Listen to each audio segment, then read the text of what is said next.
What's happening, everybody? It's Sean with Reactions to the Classics, and today we got another Father John Misty reaction. At this time for his debut album, Fear Fun, brought to us by friend, longtime supporter, patron of the channel, all-around good guy, and Father John Misty superfan Josh. Thank you, Josh. I always appreciate you. Appreciate all the patrons. They make this thing go. We wouldn't be able to do it without you. If you'd like to support us in any way, we super appreciate it. Check out the Patreon link below, the patron link on the end screen. By the time this is all over, I will have run all of Father John Misty's albums. I got two left, this being one of them. So let's just jump in and talk about this one. There's a little more background on this one because this is his debut album as Father John Misty. It's the first studio album released by Josh Tillman under his pseudonym Father John Misty. It was released on April 30th, 2012 in the UK and Europe on Bella Union, and the rest of the world the next day on Sub Pop. Produced by Tillman and Jonathan Wilson, the album was released following Tillman's departure from Fleet Foxes. It debuted at 43 on the top rock albums and number 123 on Billboard 200 with 4,000 copies sold in its first week. So far, it's sold 90,000 copies in the U.S.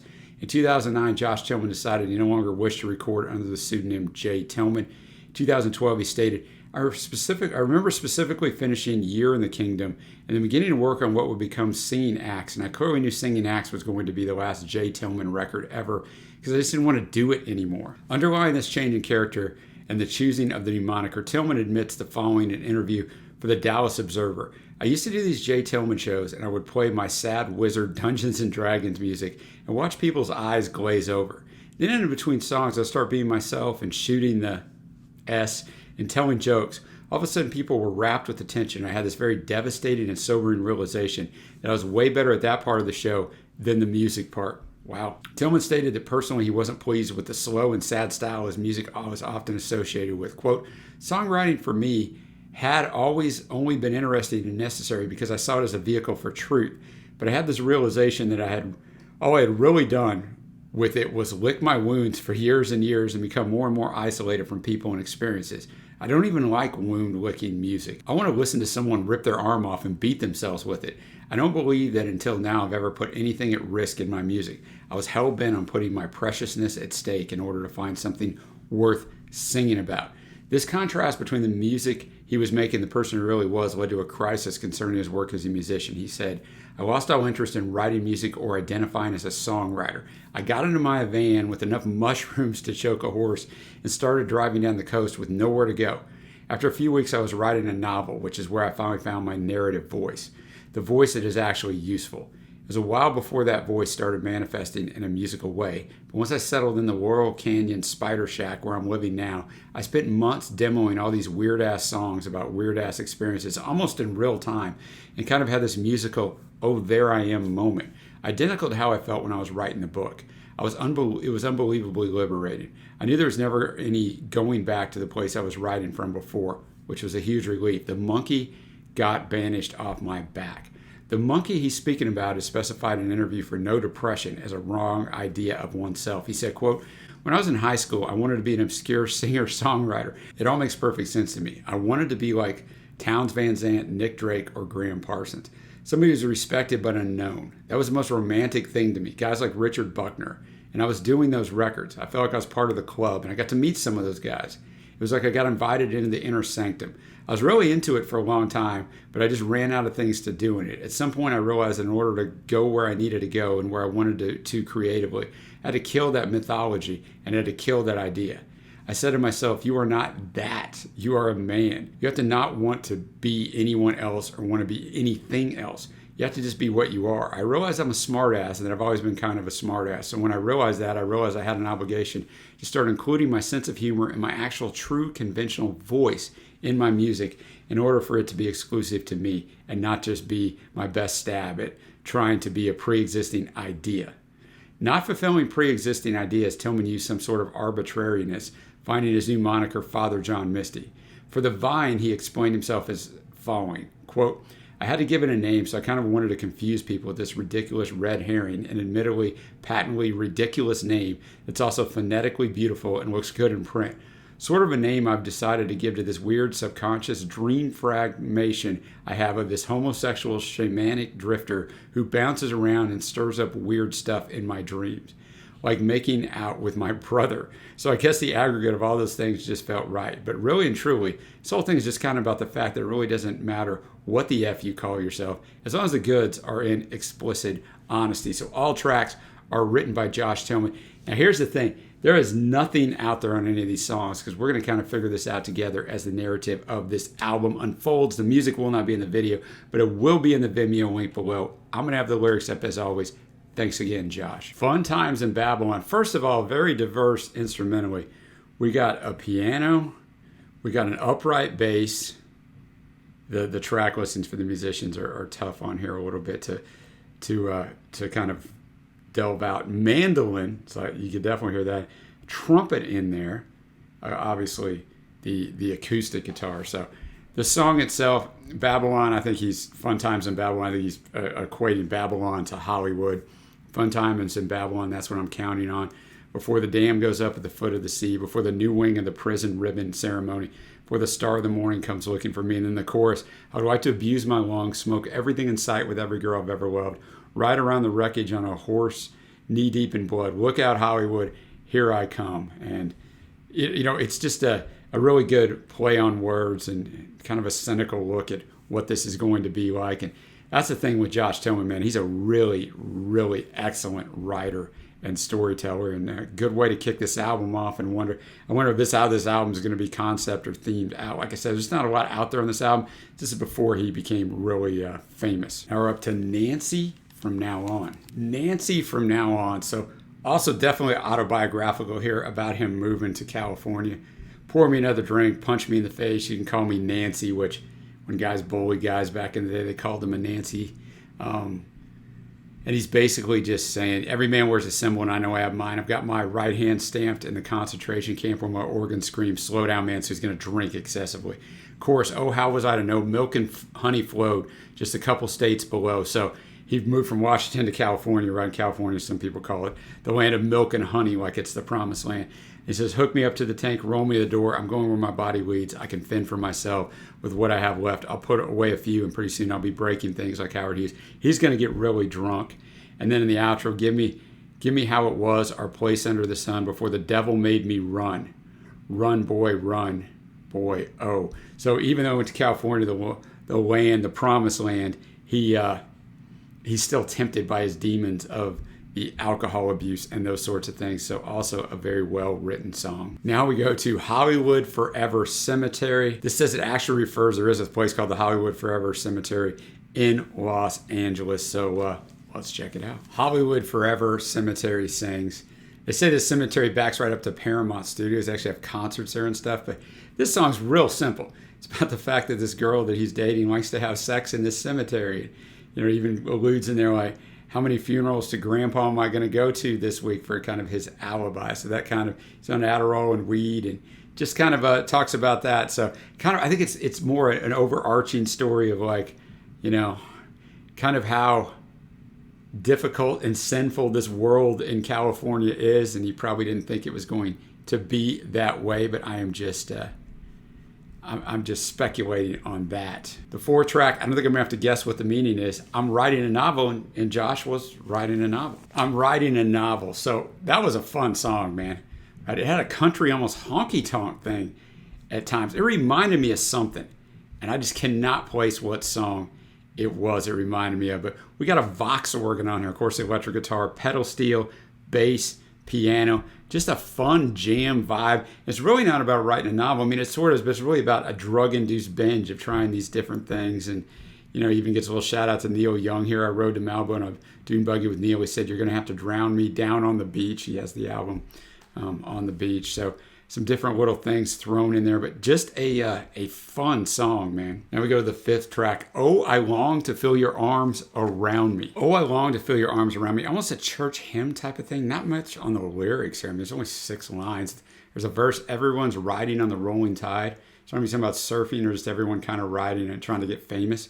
Their hearts are heavy and the sea is wide. I'll never make it to the other side, friends of mine. So maybe the hopelessness he feels after moving to Cali. I don't know. And then, of course, oh, I long to feel your arms around me. Repeats that twice. Oh, my love. Oh, my love. Maybe the loneliness he's experiencing. That's a really good song. I thought his voice sounds fantastic.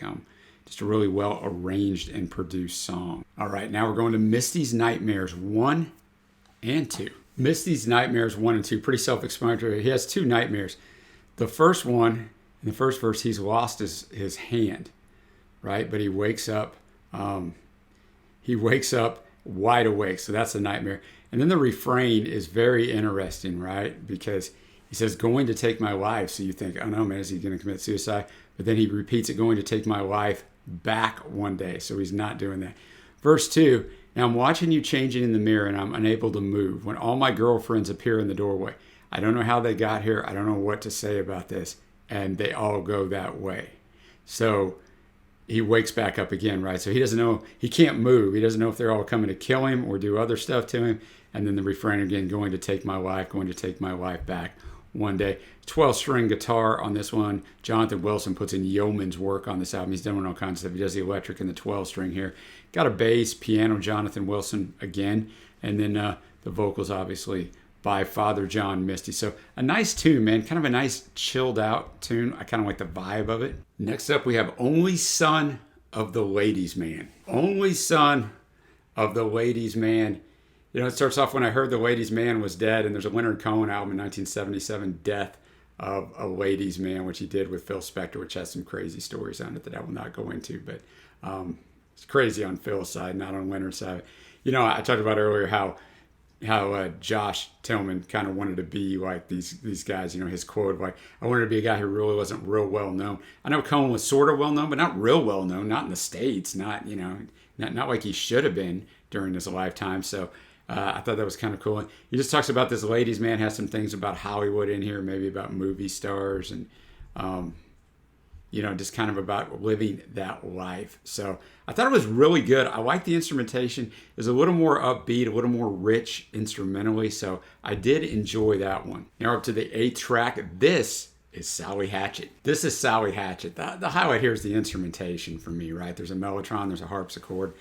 Jonathan Wilson's guitar work is the best it's been on this album, just because there hasn't been a lot of showcasing of guitar work. So the last minute of it was just a coda, just instrumentation.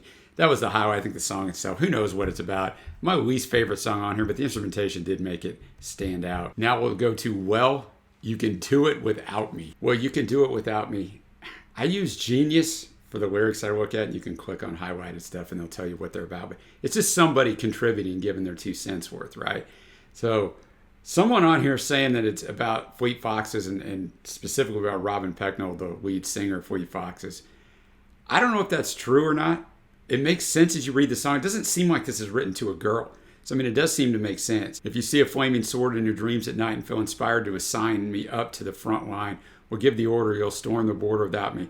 If they tell you you're a genius but you need some proof, ask anybody on the payroll to go out with you. If they avoid you, then they'll award you, definitely. In verse 2, nobody around you seems to get it right. How hard is it to follow just a few guidelines and smile while you do it?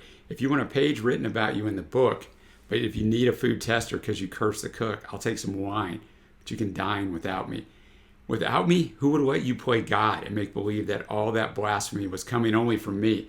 So, I mean, it really does seem like this is exactly what this could be about, him and the foxes. Oh, if you're bound for the throne, but the king won't die, I can occupy the queen, but that's for her and I can do her and you'll be ruler without me. They're saying that's talking about Robin's sister, who is the manager of the Fleet Foxes. You can fill in the lines there. I don't know if that's really what it's about, but if it is, it's a great shot from FJM to him. Next up, Now I'm Learning to Love the War. Now I'm Learning to Love the War. It's about the war. It's about consumerism. It's about Josh's, or Father John Misty's contribution to that. Try not to think so much about the truly staggering amount of oil that it takes to make a record. All the shipping, the vinyl, the cellophane lining, the high gloss, the tape, and the gear.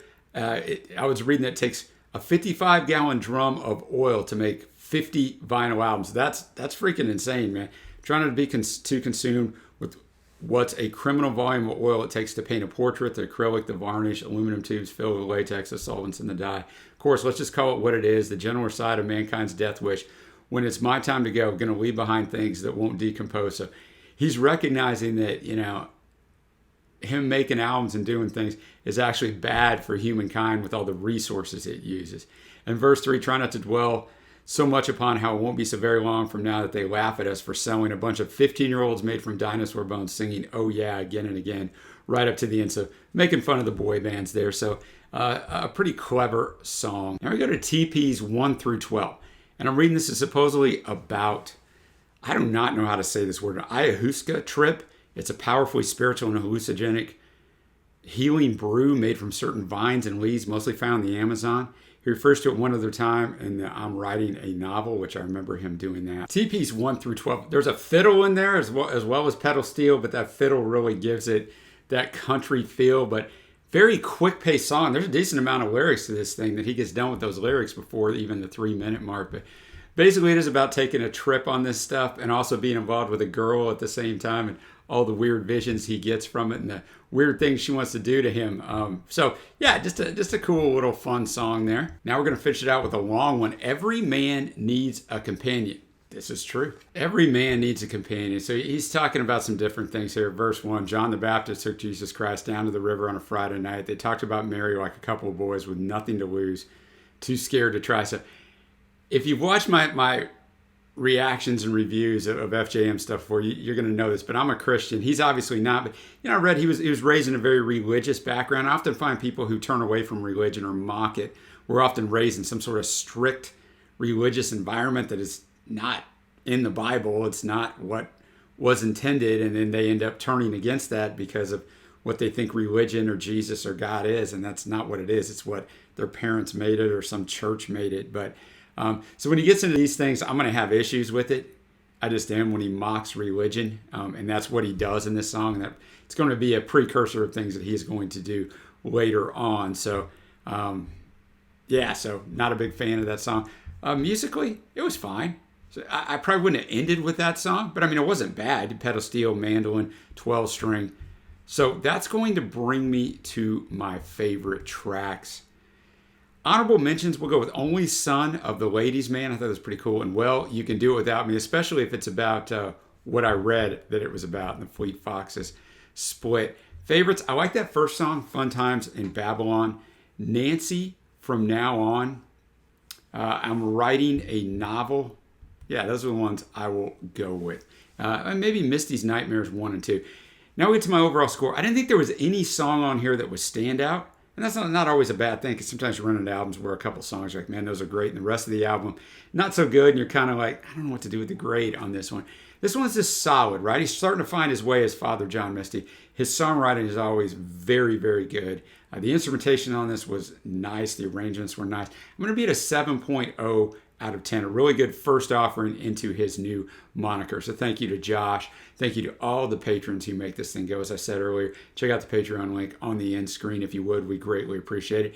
I'm going to have one more Father John Misty, and then I'll have the entire Father John Misty discography up. So until next time, guys, I will see you.